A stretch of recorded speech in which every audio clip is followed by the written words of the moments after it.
कृषक और कृषक उत्पादक संगठन मानकु सशक्त और समृद्ध करने उद्देश्य नहीं मंगलवार कृषि विज्ञान केन्द्र ढेंकानाल ठारे एक जिला स्तरीय तालीम शिविर आयोजित हो जाइछि।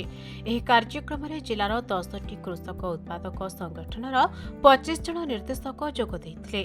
कार्यक्रमर मुख्य उद्देश्य थिला जिले में कृषक उत्पादक संगठन मानकर कृषि भित्तिक दक्षता विकास करने और व्यावसायिक योजना प्रस्तुत करने नहीं ज्ञान कौशल प्रदान करने। एही कार्यक्रम में कृषक उत्पादक संगठनर परिचालना व्यावसायिक योजना प्रस्तुति और मार्केट रिसर्च आदि विषय वस्तु तालीम प्रदान करा जायतिला।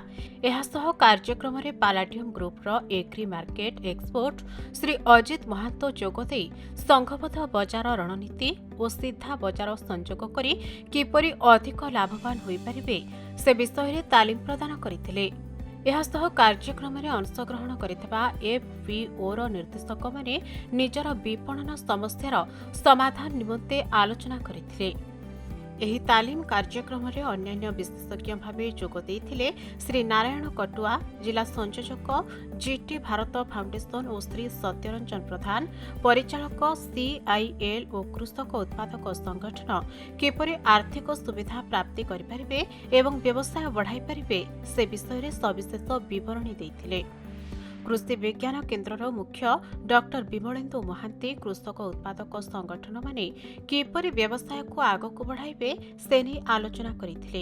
एही कार्यक्रम को कृषि संप्रसारण वैज्ञानिक डॉक्टर रोजालित महांत परिचालना करथिले। कृषि विज्ञान केन्द्रर समस्त वैज्ञानिक और कर्मचारी माने तालीम कार्यक्रम सुचारू रूपे परिचालना निमंते सहायता करथिले। ब्यूरो रिपोर्ट खबर ओडिशा।